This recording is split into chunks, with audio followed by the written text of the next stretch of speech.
अस्सलामुअलैकुम। कई बार हम लोग ना ट्रिको का क्वेश्चन ज्योमेट्री का क्वेश्चन ना देख के डर जाते हैं, लगता है हमसे बनेगा ही नहीं। और सबसे ज़्यादा बच्चे ना ज्योमेट्री में डरते हैं क्योंकि बहुत सारे बच्चे को कॉन्सेप्ट ही क्लियर नहीं होता। तो हमारा आज ज्योमेट्री का क्वेश्चन है और ये भी कॉन्सेप्चुअल क्वेश्चन है। रीज़न क्या है, अगर एक क्वेश्चन समझ जाएंगे ना, देखिए ये क्वेश्चन नंबर 32 है, 32, 33, 34, 35, ऐसे 4-5 ऐसे क्वेश्चन देते हैं। अगर एक बन गया तो आपसे 3-4 बन जाएगा। और ज़्यादातर ऐसे ही देता है बोर्ड में, एक ही कॉन्सेप्ट पे आपको डेटा चेंज करके देता है, लेकिन जिससे अगर सॉल्व हुआ हुआ, जिससे नहीं हुआ गया। तो हमारा क्वेश्चन नंबर है, दिए गए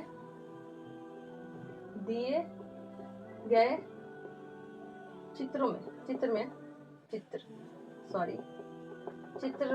में मतलब फिगर में DE, हमारा DE क्या है, पैरेलल है BC से, और AD इज इक्वल टू हमारा कितना है, AD हमारा 2 है, 2 सेंटीमीटर है।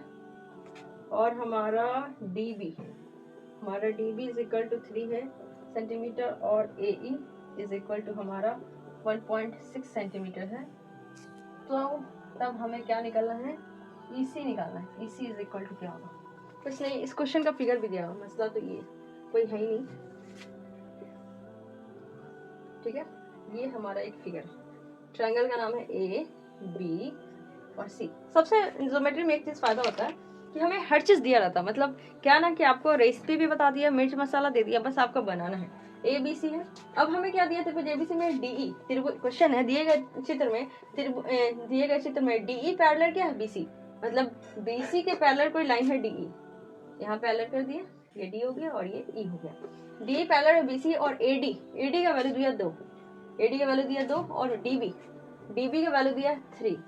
अब हमें AE का वैल्यू दिया है 1.6 और हमें निकालना है EC, ये निकालना है। मतलब क्या, मैंने पहले बोला कि क्वेश्चन में हमें सब कुछ मिला हुआ है, मतलब हमको रेसिपी दे दिया, मिर्च मसाला सब दे दिया, लेकिन हमें बनाना कैसे वही नहीं आता। तो यही ज्यादातर बच्चे को मसला हो जाता है बनाने। ठीक है, सबसे पहली बात एक थ्योरम होता है, ठीक है।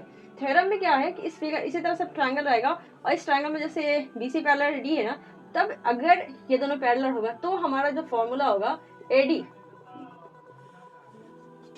हमारा जो थ्योरम होता है उसके अकॉर्डिंग AD बाई ये इतना हाफ छोटा वाला ट्रायंगल और पूरा फुल बड़ा वाला triangle, AB is equal to होता है, हमारा क्या होता है, AE बटा AC, ये होता है। मतलब AD बटा AB is equal to AE बटा AC। मतलब ये छोटा वाला साइड लेंगे, छोटा वाला साइड, और ये बड़ा वाला, छोटा वाला ट्रायंगल में ये छोटा वाला साइड लेंगे AB AD, और बड़ा वाला ट्रायंगल में AB लेंगे। उसी तरह से इधर भी ये वाला साइड लेंगे, और इधर से ये पूरा साइड यहाँ से लेकर यहाँ तक लेंगे। AD बटा AB is equal to AE बटा AC होता है, इतना होता है। अब हमारा AD का वैल्यू कितना है, 2, और AB का वैल्यू क्या है, AB, A और B, तो यहाँ पे 3 है, इधर 2 है, तो दोनों को ऐड कर देंगे तो कितना हो जाएगा, 5। उसी तरह से हमारा AE का वैल्यू क्या दिया, 1.6, और AC का वैल्यू हमें पता नहीं है, तो AC का वैल्यू हमारा क्या हो जाएगा, AC का जो भी वैल्यू होगा इसमें ऐड करेंगे। AE में कुछ ऐड, इसका वैल्यू हमें ना निकालना है, तो हम क्या करेंगे, 1.6 प्लस हम इसको x कर दिए। अब हमें इसे क्रॉस मल्टीप्लाई करना है, जो भी करना है हमें खुद करना है। तो अब हम देख रहे हैं यहाँ पे कि अगर हम इसका पॉइंट उड़ा देते हैं तो नीचे हमारा क्या हो जाएगा, 10 हो जाएगा, और ये हमारा 16 हो गया। इससे हमको इसको कैंसिल कर देंगे, हमारा 8 हो गया, और इस हम 5 से इस 10 को कैंसिल कर देंगे, हमारा 2 हो जाएगा।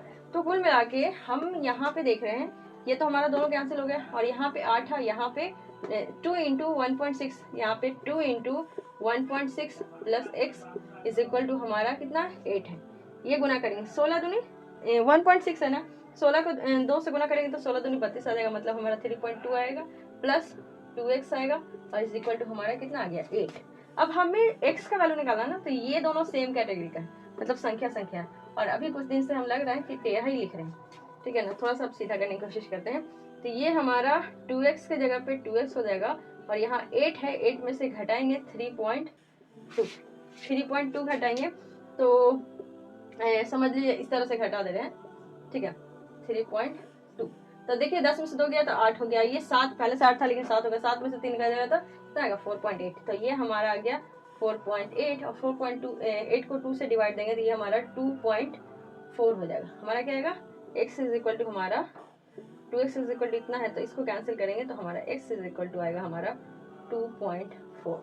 और आंसर हमारा ये दिया हुआ है क्वेश्चन में 2.4। हालांकि मैंने इसको बहुत लेंदी लेके चला, इसलिए क्योंकि सेम ये एमसीक्यू में पूछा है। एमसीक्यू में तो बहुत इजी क्वेश्चन है कि तो हम लेंदी लेके चले, इसलिए क्योंकि एमसीक्यू के अलावा ये क्वेश्चन 2 नंबर में पूछता है, इस तरह क्वेश्चन कभी कभी 5 नंबर में पूछता है। तो हमें अगर इस क्वेश्चन के थ्रू, चाहे एमसीक्यू के थ्रू ही है, मेरा कॉन्सेप्ट अगर क्लियर हो गया ना, तो 2 नंबर वाला अगर 3-4 क्वेश्चन देता तो हम सारे बना सकते हैं। और इस तरह के क्वेश्चन सॉल्व करने से हमारा एमसीक्यू भी प्रैक्टिस हो जाता है और हमारा 2 नंबर का भी क्वेश्चन प्रैक्टिस हो जाता है। क्योंकि बिहार बोर्ड में एनसीईआरटी में एमसीक्यू तो नहीं है, इसलिए बहुत बच्चे होते हैं एमसीक्यू में इश्यू होता है, लेकिन एमसीक्यू के अलावा 2 नंबर के एग्जाम में भी यही चीज क्वेश्चन हो सकता है कि कभी कभी इतना इंसान का ना किस्मत खराब होता है, यही क्वेश्चन दे दिया आपको एमसीक्यू में और यही सेम डेटा दे दिया आपको 2 नंबर में, अगर यहाँ छूटा तो वहाँ छूटा। तो मेरा क्वेश्चन बताने का यही जरिया है कि दोनों आपका सॉल्व हो जाए, एमसीक्यू में ना लेकिन लॉन्ग लेके चले ताकि समझ जाए। अगर यही बच्चा अगर समझा रहता, अगर थ्योरम उसको पता रहता, तो डायरेक्ट हम यहाँ पे ये वाले लाइन से भी हम लोग सॉल्व कर सकते थे,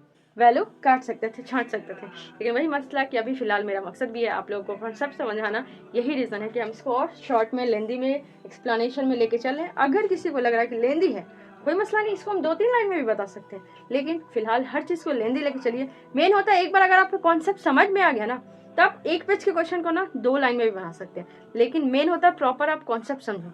और कॉन्सेप्ट समझाने के लिए मैंने इतना लेंदी बताया। और वीडियो पसंद आएगा तो वीडियो को लाइक कीजिए, चैनल को सब्सक्राइब कीजिए और वीडियो को सेव जरूर कर लीजिएगा।